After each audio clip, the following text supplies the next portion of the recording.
Hello students, my self Akshay. और जैसा कि आपको पता है कि हम डाइजेस्टिव सिस्टम पढ़ रहे थे, ठीक है।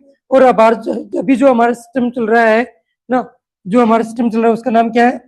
Endocrine system. तो हमने कल एंडोक्राइन सिस्टम पढ़ा था और उसमें मैंने लास्ट टाइम पर आपको थोड़ा सा डाइजेस्टिव सिस्टम को उससे रिलेटेड किया था, है ना। तो ये जो हमारा एंडोक्राइन सिस्टम है, इस सिस्टम में हम लोगों ने पढ़ा था, इंट्रोडक्शन देख लिया था और कुछ ग्लैंड्स के बारे में देख लिया था। आज हम जो पढ़ेंगे वो हम पढ़ेंगे किसके बारे में? पैनक्रियाज के बारे में। किसके बारे में रीड आउट करेंगे आज? पैनक्रियाज के बारे में, कि पैनक्रियाज क्या होता है और इससे रिलेटेड कौन कौन सी डिजीज हो सकती है और इसका फंक्शन क्या होता है, इसमें कौन सी सेल प्रेजेंट होती है, वो सारी चीजें हम लोग क्या करेंगे, इसमें डिस्कशन करेंगे। तो देखिए, जो हमारा पेनक्रियाज होता है इसी को हम बोलते हैं क्या? स्वीट ग्लैंड बोलते हैं। क्या बोलते हैं इसी को? स्वीट ग्लैंड बोलते हैं। और जो ये स्वीट ग्लैंड होती है, क्योंकि ये क्या करती है, ग्लूकोज को क्या करती है, डिक्रीज करती है, इसलिए इसको क्या बोलते हैं हम लोग? स्वीट ग्लैंड बोलते हैं, ठीक है। अब देखिए, जो ये हमारा पैनक्रियाज जो है ये क्या होता है? डुअल ऑर्गन होता है। क्या होता है ये? डुअल ऑर्गन होता है। डुअल ऑर्गन बोल सकते हैं इसको, या हम लोग इसको डुअल ग्लैंड भी बोल सकते हैं। इसको डुअल ऑर्गन और डुअल ग्लैंड क्यों बोला गया है? तो आप बोलोगे क्योंकि सर ये क्या होता है, एंडोक्राइन का फंक्शन भी करता है और एक्सोक्राइन का फंक्शन भी करता है, इसीलिए इसको मैंने मिक्सोक्राइन ग्लैंड में आप लोगों को लिखाया था। कौन सी ग्लैंड में लिखाया था इसको? मैंने मिक्सोक्राइन ग्लैंड में आपको लिखाया था, ठीक है। अब देखिए, हमारा जो ये पेनक्रियाज है, हमारा जो ये पेनक्रियाज जो है ये काम क्या करता है और इसमें कौन कौन सी टाइप की सेल प्रेजेंट होती है वो देखेंगे। और ये डेवलप कौन सी जर्म लेयर से होता है? यदि मैं बात करूं यहाँ पे इसके डेवलप की, तो कौन सी जर्म लेयर से डेवलप होता है? तो आप बोलोगे सर ये एंडोडर्म से होता है। किससे होता है? एंडोडर्म जर्म लेयर होती है ना, उसी से क्या होता है, ये डेवलप होता है। यदि मैं बात करूं इसके वेट की बात करूं, इसके किसकी बात करूं, यदि मैं वजन की बात करूं, उसका वजन कितना होता है? तो आप बोलोगे सर इसका वजन होता है 50 to 90 ग्राम। सिंगल वर्ड में आपको ध्यान रखना है 60 ग्राम इसका क्या होता है? वेट होता है। सिंगल वर्ड में कितना होता है? ओनली 60 ग्राम होता है। बाकी ये जो रेंज दी गई है इसके अंडर अंडर इसका क्या आता है? वेट आता है। ये पेनक्रियाज जो होते हैं इसके, यदि मैं बात करूं इसके मेजरमेंट की बात करूं, यदि बाथरूम में इसकी मेजरमेंट की बात करूं, तो इसका मेजरमेंट जो होता है, इसकी लेंथ देखते हैं, विड्थ देखते हैं और इसकी क्या देखते हैं? थिकनेस देखते हैं। तो इसकी थिकनेस जो होती है वो होती है कितनी? 2.5 सेंटीमीटर।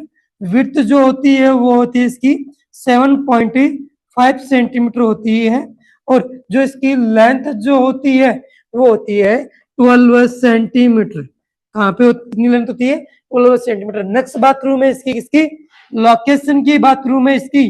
तो इसकी जो लोकेशन होती है वो कहाँ पे होती है? तो आप बोलोगे सर ये होता है लेफ्ट हाइपोकोंड्रिक रीजन में। इसकी लोकेशन कहाँ पे होती है? लेफ्ट हाइपोकोंड्रिक रीजन में इसकी क्या होती है? लोकेशन होती है। तो ये लोकेशन भी आपको ध्यान में रखनी है। नेक्स्ट यदि मैं बात करूं पेनक्रियाज के बारे में, तो पेनक्रियाज जो होता है इसको ब्लड सप्लाई कौन सी आर्टरी के थ्रू होती है? यदि मैं बात करूं इसके किसकी ब्लड सप्लाई की बात करूं मैं, इसको ब्लड सप्लाई करवाने के लिए आर्टेरियल सप्लाई की बात करूं मैं, आर्टेरियल सप्लाई, तो कौन सी आर्टरी रेस्पॉन्सिबल होती है और कौन सी वेन रेस्पॉन्सिबल होती है? तो आप बोलोगे सर पेनक्रियाटोडुडेनल आर्टरी। क्या बोलोगे यहाँ पर? पेनक्रियाटोडुडेनल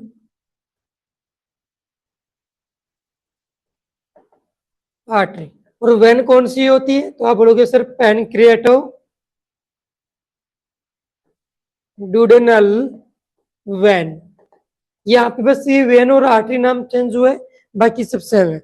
अभी मैंने थोड़ी देर पहले बताया था कि पेनक्रियाज जो होता है ये कैसे एक्शन करता है, तो आप लोगों ने आंसर किया था सर ये एंडोक्राइन का काम भी करता है और किसका करता है? एक्सोक्राइन का भी करता है। लेकिन ये ओनली 2% फंक्शन ही होते हैं जो इसके होते हैं, एंडोक्राइन होते हैं। बाकी 98% ना, रिमेनिंग जो रहते हैं 98% वो कैसे फंक्शन होते हैं इसके? ये एक्सोक्राइन वाले होते हैं। एक्सोक्राइन वो होते हैं, एक्सोक्राइन ग्लैंड वो ग्लैंड होती है जो रिलीज करे, किसका रिलीज करे, एंजाइम्स का रिलीज करे ना, और म्यूकस का या किसी जूस का क्या करे, जो सिक्रीशन करे। जबकि एंडोक्राइन में क्या होगा, तो आप बोलोगे सर इससे रिलीज होते हैं ओनली हार्मोन्स रिलीज होते हैं। तो कौन कौन से हार्मोन्स रिलीज होते हैं वो भी मैं बताऊंगा, लेकिन वो हार्मोन कौन सी सेल से रिलीज होते हैं वो भी हम लोग क्या करेंगे यहाँ पे डिस्कशन करेंगे। तो देखिए ये समझ में आ रहा है आप लोगों को। अब मैं बता रहा हूँ पेनक्रियाज की जो स्ट्रक्चर होती है वो कैसी स्ट्रक्चर होती है। तो आप सभी बोलोगे सर इसकी जो शेप होती है वो होती है लीफ लाइक, जो पेड़ की पत्तियां होती है उसकी जैसे इसकी क्या होती है, शेप होती है। तो देखिए इसकी मैं शेप बना रहा हूं यहाँ पे,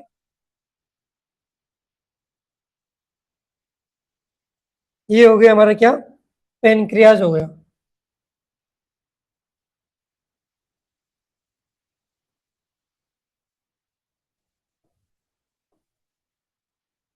अब इस पेनक्रियाज के क्या होते हैं, चार पार्ट होते हैं। ये अपर वाला जो पार्ट है इधर वाला, उसको मैंने बोला है क्या, हेड पार्ट, हेड। ये वाला जो पार्ट बच गया इसे बोलेंगे हम लोग क्या, नेक। और ये हो गया यहाँ पर क्या, बॉडी।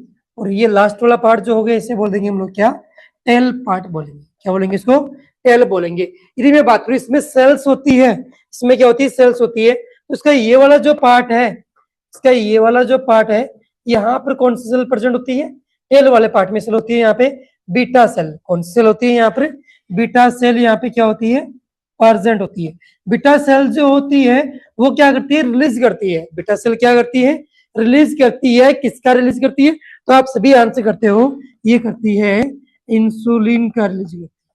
इसका रिलीज करती है इंसुलिन का। इसका जो ये बॉडी वाला पार्ट है, इस ये टेल वाला पार्ट हो गया, ये बॉडी वाला पार्ट हो गया। तो इस बॉडी वाले पार्ट से और टेल वाले पार्ट से यहाँ पर बॉडी वाले पार्ट से थोड़ा सा पीछे की ओर यहाँ पर एक सेल प्रेजेंट होती है जिसे आप सभी बोलते हो क्या, अल्फा सेल। क्या बोलते हैं इसको, अल्फा सेल। अल्फा सेल जो होती है वो खुद दो टाइप की सेल होती है। अल्फा सेल खुद कितने टाइप की होती है, दो टाइप की होती है। एक तो होती है अल्फा वन होती है, एक होती है कौन सी, अल्फा टू होती है। अल्फा वन जो होती है ना वो रिलीज करती है, किसका रिलीज करती है, तो आप बोलो किस तरह रिलीज करती है, ग्लूकागोन का। किसका रिलीज करती है,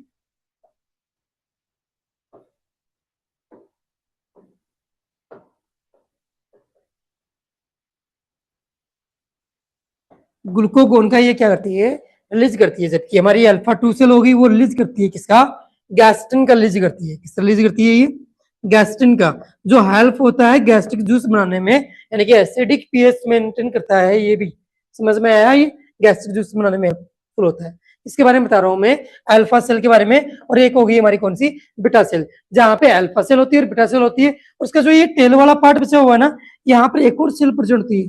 इस टेल वाले पार्ट में ही एक और सेल प्रेजेंट होती है जिसका नाम होता है पीपी सेल। जिसका नाम क्या होता है, पीपी सेल। ये पीपी सेल क्या काम करती है, तो आप क्या बोलोगे, पीपी सेल का फंक्शन क्या होता है,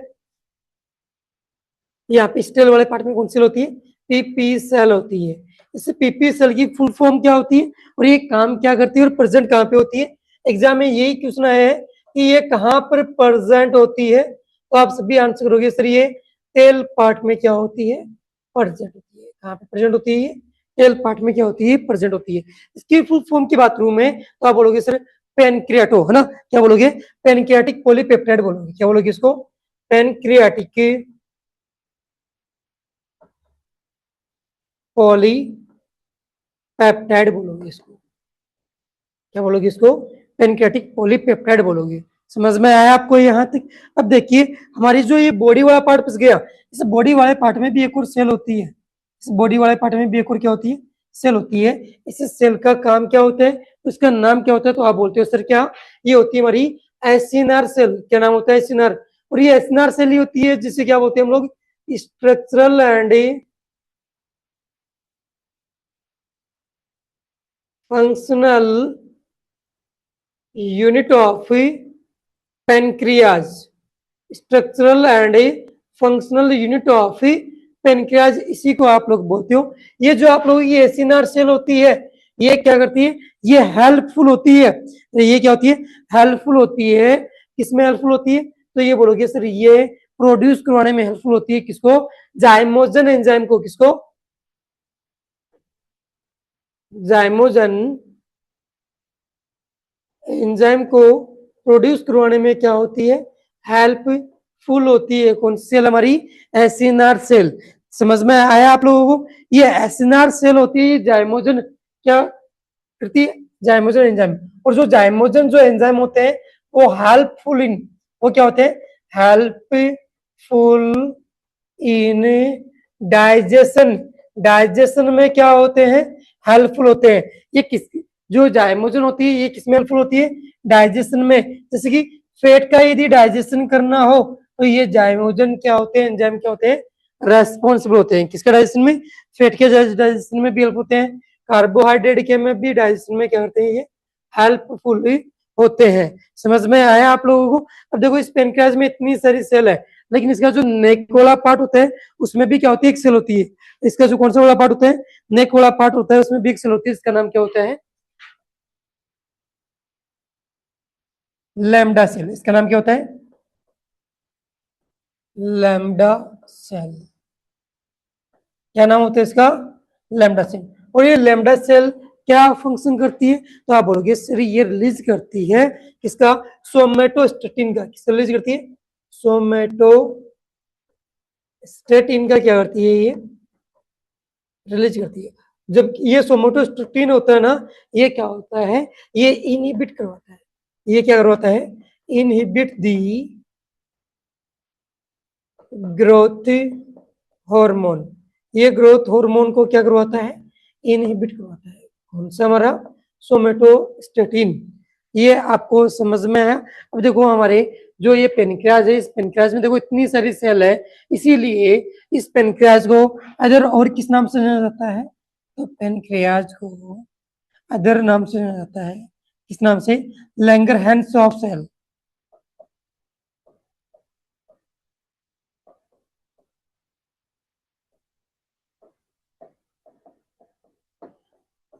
लैंगरहैंस सेल के नाम से जाना जाता है पेनक्रियाज को, क्योंकि इसमें बहुत सारी सेल है। और लैंगरहैंस का मीनिंग क्या होता है, क्या बोलोगे सर, ये इसी को बोलते हैं कोशिकाओं का, सेल्स का दीप समूह है। कोशिकाओं को क्या बोलते हैं, इसको दीप समूह बोलते हैं। इतनी सी बात समझ में आई है आप लोगों को। अब देखना जो हमारी, ये तो क्या हो गया पेनक्रियाज के बारे में। और पेनक्रियाज के जो एंडोक्राइन फंक्शन होते हैं उससे रिलीज होते हैं वो कौन है, हार्मोन। और हमारे पास में दो हार्मोन आ गए, एक तो ग्लूकागोन हार्मोन आ गया, एक क्या आ गया यहाँ पे, इंसुलिन हार्मोन आ गया। तो इनके बारे में हम लोग डिटेल से देखेंगे, ठीक है। इधर लिख देता हूं मैं क्या, इंसुलिन हार्मोन, और एक तरफ लिख देता हूं मैं क्या, ग्लूकागोन हार्मोन।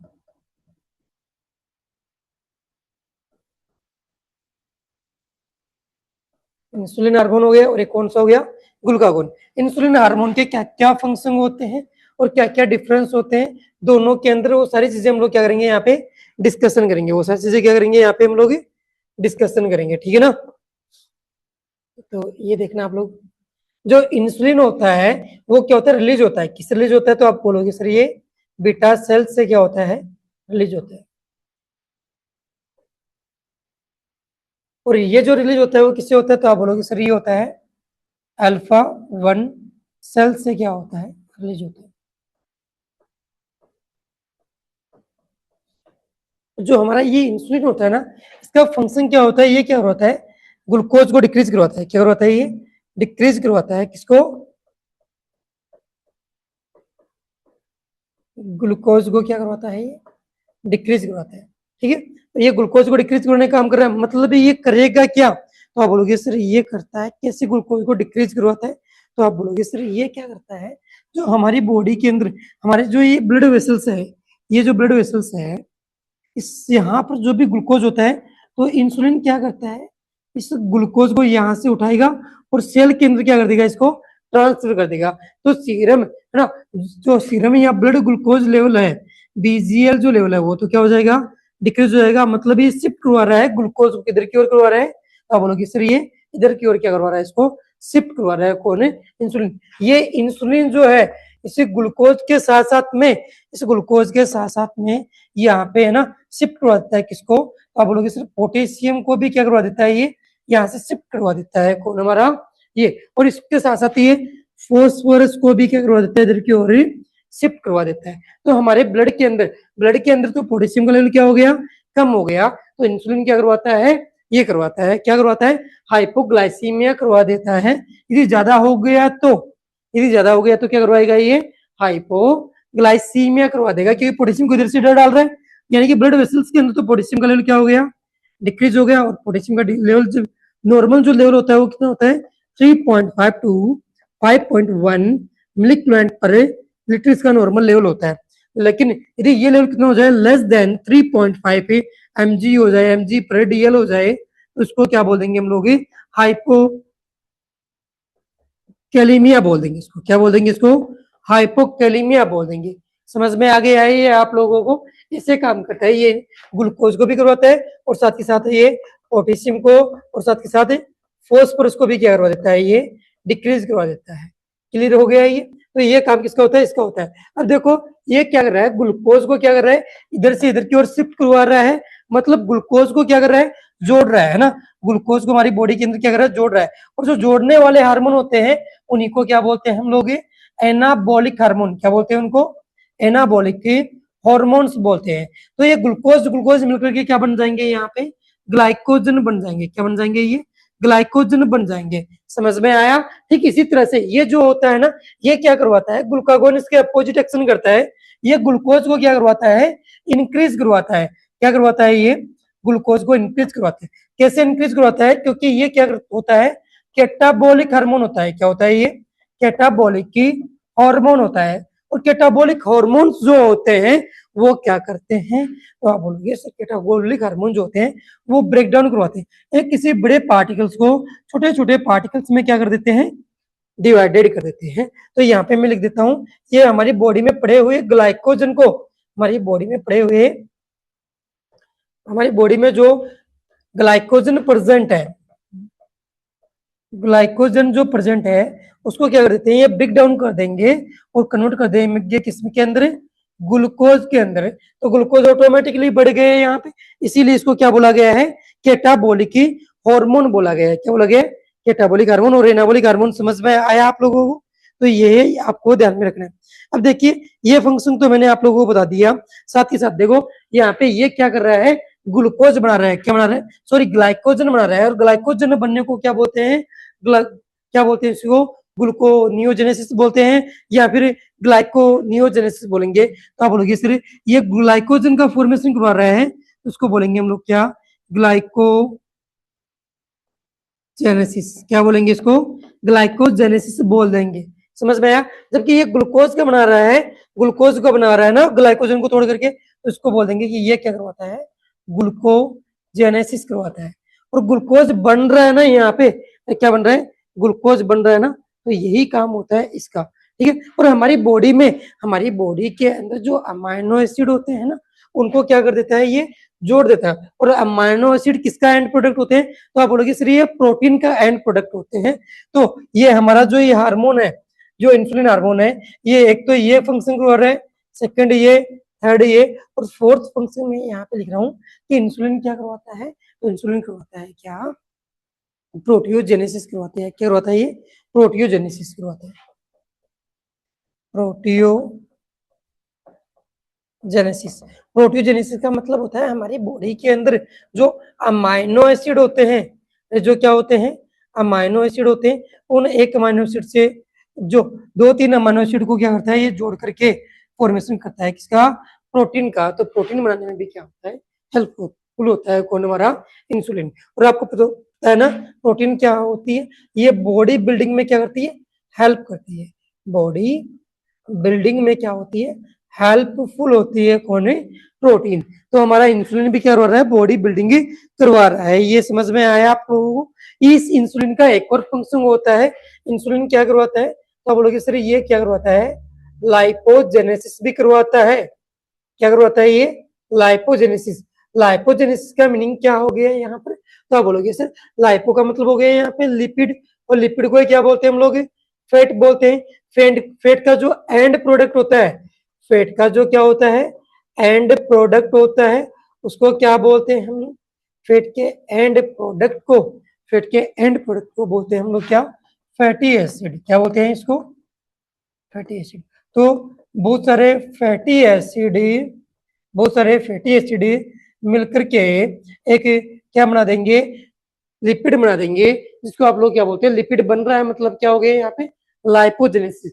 जबकि हमारा ये ग्लूकागोन होता है ना, ये प्रोटियोजेनेसिस की जगह क्या करता है, ये हमारी बॉडी में पड़े हुए प्रोटीन को, हमारी बॉडी में जो प्रोटीन होता है उसको क्या करवाता है, ब्रेक डाउन करवाता है। क्या करवाता है ये, जो हमारी बॉडी के अंदर जो प्रोटीन होता है ना, जो प्रोटीन होता है उसको क्या करवाता है, ये ब्रेक करवाता है। क्या करवाता है, ये ब्रेक करवा करके फॉर्मेशन करता है किसका, अमाइनो एसिड का। तो अमाइनो एसिड ज्यादा किसमें हुए, तो आप बोलोगे सर इसमें हुए, जबकि इसमें तो अमाइनो एसिड क्या हो गए, कम हो गए। लेकिन इधर देखना आप लोग, ये जो है, ये जो है हमारा क्या, ये लाइपोजेनेसिस की जगह क्या करेगा, ये लिपिड को बनने नहीं देगा, ये लिपिड का बनने नहीं देगा। यही इसके क्या होते हैं, फंक्शन होते हैं। आई थिंक आप सभी को समझ में आया होगा कि पैनक्रियाज क्या होता है। एक बार मैं आकाश से इसको रिवाइज करवा देता हूँ आपको। देखिए यहाँ से हमने स्टार्ट किया था पेनक्रियाज के बारे में, तो सुनना ध्यान से आप लोग कि पेनक्रियाज क्या होती है, स्वेट ग्लैंड होती है, क्योंकि ये ग्लूकोज के लेवल को क्या करवाती है, डिक्रीज करवाती है। ये जो होती है इसे डुअल ऑर्गन बोला गया है, इसलिए बोला गया है क्योंकि हमारा जो पेनक्रियाज होता है वो दोनों मिक्सोक्राइनिक ग्लैंड की जैसे काम करता है। कैसे काम करता है ये, मिक्सोक्राइन के से, और मिक्सोक्राइनिक ग्लैंड होती है मतलब ये एंडोक्राइन का काम भी कर रही है और किसका कर रही है, एक्सोक्राइन का। लेकिन इसका मैक्सिमम जो फंक्शन होता है वो कैसा होता है, एंजाइम को प्रोड्यूस करवाने का या म्यूकस को या जूस को बनाने का काम करता है। 98% काम ये होता है। बाकी 2% जो काम होता है वो हार्मोन को रिलीज करवाना। और दो ही हार्मोन होते हैं, एक तो ग्लूकागोन होता है और एक कौन सा होता है, इंसुलिन हार्मोन यहाँ पर होता है। ठीक है, नेक्स्ट देखिए, यदि मैं बात करूं, जो हमारा पेनक्रियाज जो होता है वो जीआईटी सिस्टम का ऑर्गन है। वो किसका जो ऑर्गन है, जीआईटी सिस्टम के अंदर आता है। लेकिन इसके फंक्शन क्या होते हैं, डाइजेशन में तो हेल्पफुल होता ही होता है, लेकिन ये हार्मोन को रिलीज करवाता है, बॉडी को रेगुलेट करता है हॉर्मोन्स के थ्रू। जैसे कि देखना आप लोग कि ये जो होता है ना, ये एंडोडर्म सेलर से बनता है। उसका मैं वेट की बात करूं ना, तो उसका वेट कितना होता है, 50 to 90 ग्राम, यानी कि लगभग कितना होता है, एक की सिंगल वर्ड में आपको याद रखना है 60 ग्राम के आसपास इसका नॉर्मल क्या होता है, वेट होता है। नेक्स्ट बात करूं इसके, मैं किसकी मेजरमेंट की बात करूं, उसका जो मेजरमेंट होता है लेंथ, विड्थ और थिकनेस, तो 2.5 सेंटीमीटर थिकनेस होती है और 7.5% क्या होती है इसकी विड्थ, और लेंथ कितनी होती है इसकी 12 सेंटीमीटर इसकी क्या होती है लेंथ। लोकेशन की बात करूं मैं इसमें ना, यदि मैं बात करूं किसकी, लोकेशन की बात करूं मैं, लोकेशन कितनी होती है इसकी, लोकेशन कहाँ पर होती है, तो देखो ये लेफ्ट हाइपोकॉन्ड्रिक रीजन होता है ना, वहां पे प्रेजेंट होती है।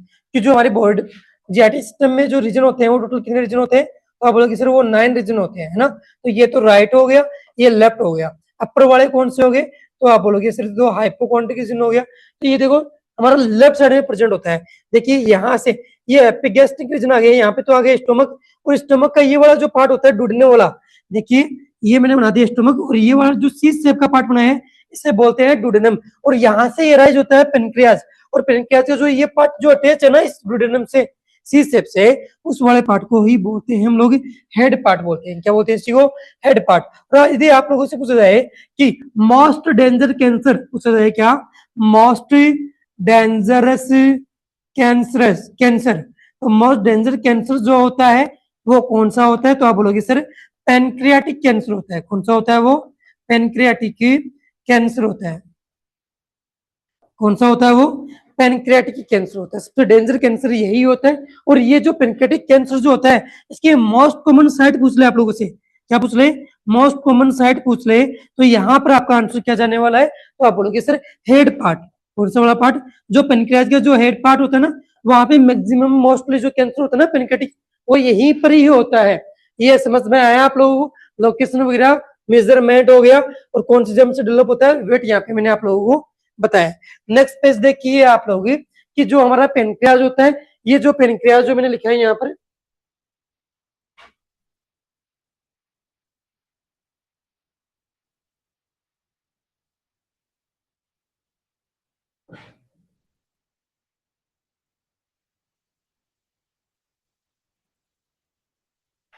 ये देखो आप, ये पेनक्रियाज की क्या स्ट्रक्चर है, ये हेड पार्ट है।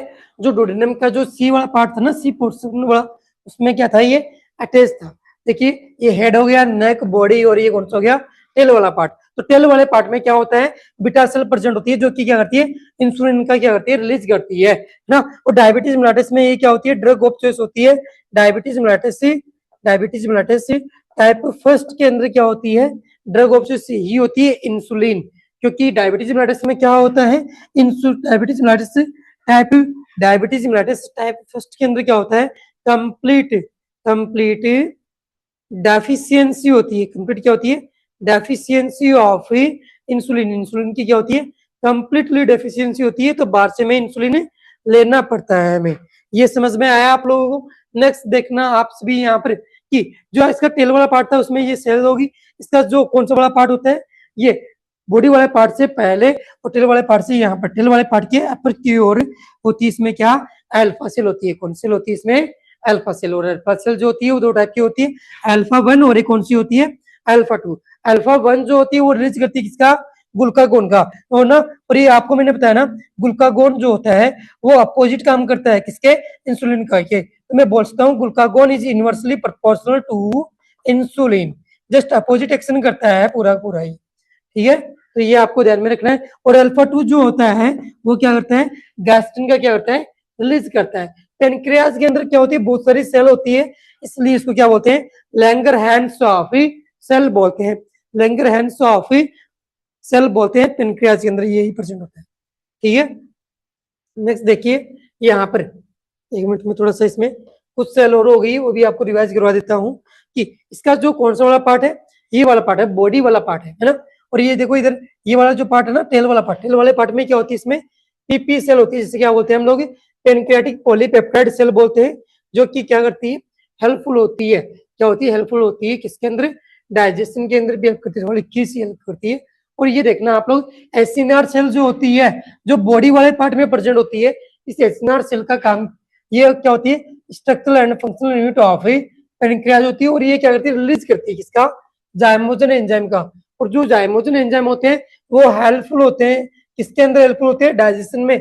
ये फैट का डाइजेशन करवाते हैं, और किसका डाइजेशन करवाते हैं, इसका ना, फैट का डाइजेशन करवाते हैं। यदि मान लो किसी पर्सन का पेनक्रियाज खराब हो गया है, डैमेज वगैरह हो गया है, तो उस पर्सन के अंदर फैट का डाइजेशन नहीं होगा, यानी कि इम्प्रॉपर डाइजेशन ऑफ फैट। और इम्प्रॉपर डाइजेशन ऑफ फैट हो रहा है मतलब उस पर्सन के अंदर स्टूल के थ्रू क्या देखने को मिलेगी, हमें फैट देखने को मिलेगी, जिससे आप लोग क्या बोलते हो, स्टेटोरिया बोलते हो। क्या बोलते हो इसको आप लोग, स्टेटोरिया, फैटी स्टूल होता है ना, उसकी बात कर रहा हूं मैं यहाँ पर। ये समझ में आ गया आप लोगों को। नेक्स्ट देखिए, इसका जो ये नेक वाला पार्ट होता है, यहाँ पे क्या होती है, लैम्डा सेल होती है। कौन सेल होती है यहाँ पे, लैम्डा सेल होती है। और ये लैम्डा सेल होती है वो रिलीज करती है किसका, सोमेटोस्टेटिन का रिलीज करती है, जो कि क्या करवाता है, इनहिबिट करवाता है। जो कि क्या करवाता है, इनहिबिट करवाता है। किसको इनहिबिट करवाता है, तो आप बोलोगे सर ये इनहिबिट करवाता है ग्रोथ हार्मोन को, क्या करवाता है, इनहिबिट करवाता है। ये भी आपको समझ में आ गया। तो इसके अंदर जितनी भी सेल थी उसके बारे में मैंने आप लोगों को बता दिया है। नेक्स्ट देखो, यहाँ पे मैं एक बार आपको हल्का सा थोड़ा सा रिवाइज करवा देता हूँ कि इसके जो फंक्शन होते हैं, इसके फंक्शन जो होते हैं वो देख लो एक बार आप लोग।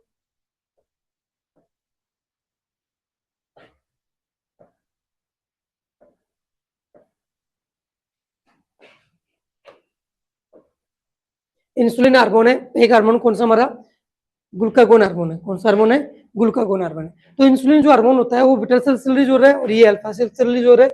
ये जो होता है ना इंसुलिन, ये क्या करवाता है, डिक्रीज करवाता है ग्लूकोज को, यानी हमारे जो ब्लड वेसल्स के अंदर जो ग्लूकोज पड़ा हुआ होता है ब्लड के अंदर, उसको हमारी बॉडी के अंदर क्या करवा देता है, बॉडी के अंदर जो ऑर्गन होते हैं, जो सेल्स होती है उनके अंदर क्या करवा देता है, शिफ्ट करवा देता है, ठीक है ना। तो ये भी आपको ध्यान में रखना है। और आपको पता है ना कि इंसुलिन की डेफिशिएंसी से, इंसुलिन की यदि किसी पर्सन में क्या हो जाए, डेफिशिएंसी हो जाए, या ये कंप्लीटली बनना ही बंद हो जाए बॉडी के अंदर, तो एक डिजीज कंडीशन देखने को मिलती है, जिससे आप क्या बोलते हो, डायबिटीज मेलिटस बोलते हो। डायबिटीज मेलिटस बोलते हो। ये डायबिटीज मेलिटस में एक जो भी इंसान होता है उसके उसको क्या लगती है, भूख ज्यादा लगती है, जिससे आप लोग क्या बोलते हो, पॉलीफेजिया बोलते हो। क्या बोलते हो जिसको आप लोग, पॉलीफेजिया बोलते हो। ये पॉलीफेजिया इसमें क्यों देखने को मिल रहा है, तो इसका रीजन क्या होता है, पॉलीफेजिया इसमें इसलिए देखने को मिल रहा है क्योंकि इसमें जो ग्लूकोज होता था ना वो सेल के अंदर जाता है ना, और कौन लेके जा रहा था उसको, इंसुलिन लेके जा रहा था ग्लूकोज को सेल के अंदर। और सेल के अंदर जो माइटोकॉन्ड्रिया होते हैं वो क्या करते हैं, इस ग्लूकोज का यूज करते हैं, और ऑक्सीजन का यूज करके एटीपी का क्या करते हैं, फॉर्मेशन करते हैं, एटीपी का क्या करते हैं, फॉर्मेशन करते हैं। तो देखो यहाँ पे सेल को खाना नहीं मिल रहा ना माइटोकॉन्ड्रिया को, तो एटीपी का प्रोडक्शन नहीं होगा, इसीलिए हमारी सेल की डिमांड ज्यादा बढ़ जाएगी और वो ज्यादा खाना मांगेगी, तो उसी की वजह से हमें भूख ज्यादा लगेगी, तो इसे क्या बोलेंगे हम लोग, पॉलीफेजिया बोलेंगे। समझ में आ गया आप लोगों को ये, है ना, एटीपी के फॉर्मेशन का यहाँ पे रिजल्ट था जो आपको समझ में आया होगा। ये जो डायबिटीज मेलिटस वाला पेशेंट होता है ना, उसकी मैंने बताया थोड़ा बहुत, बाकी इसके और भी सिम्टम है जो आगे की क्लासेस में हम लोग डिस्कशन करेंगे, ठीक है। नेक्स्ट देखिए, ये जो इंसुलिन के साथ, इंसुलिन जो होता है ना, ये ग्लूकोज के साथ साथ फॉस्फोरस और पोटेशियम के लेवल को भी क्या करता है, डिक्रीज करता है। इसको यहाँ से यहाँ तक क्या करवा देता है, शिफ्ट करवा देता है, सेल के अंदर शिफ्ट करवा देता है, ठीक है ना। ये आपको ध्यान में रखना है। ये क्या होता है, एनाबॉलिक हार्मोन होता है, ये वाला कंसेप्ट ग्लूकोज वाला ही मैंने यहाँ पे बताया है आप लोगों को। ये क्या करवाता है, प्रोटियोजेनेसिस करवाता है, मतलब हमारी बॉडी के अंदर जो भी हम लोग खाते हैं अमीनो एसिड्स वगैरह, उनको क्या कर देता है, ये जोड़ करके क्या कर देता है, ग्लूकोज बना देता है, सॉरी क्या बना देता है, ये प्रोटीन जो होता है ना, इसके जो एंड प्रोडक्ट होते हैं अमीनो एसिड होते हैं, तो बहुत सारे अमीनो एसिड को क्या करता है, ये जोड़ करके क्या करवा देता है, प्रोटियोजेनेसिस करवाता है। और प्रोटीन जो होती है वो क्या होती है, बॉडी बिल्डिंग में भी क्या होती है, हेल्पफुल होती है, तो ये भी आपको ध्यान रखना है। इसके साथ साथ ये क्या होता है, लाइपोजेनेसिस, जो भी हमारे फैटी एसिड होते हैं उनको जोड़ करके क्या करवा देता है, ये लाइपोजेनेसिस करवा देता है। और ये इसके जस्ट अपोजिट काम करेगा, ये अमाइनो एसिड ज्यादा बनाएगा और ये क्या करवाएगा, कैटाबॉलिक हार्मोन होता है जो ग्लूकोज को बनाता है ना, ग्लाइकोजन को नहीं बनाता, ये ग्लाइकोजन को बनाता है, ये ग्लूकोज को बनाएगा। आई थिंक आपको ये पेनक्रियास जो हमारा छोटा सा टॉपिक लिया था आज के लिए हमने, वो अच्छे से समझ में आया होगा। आज क्लास इतनी ही थी, थैंक यू।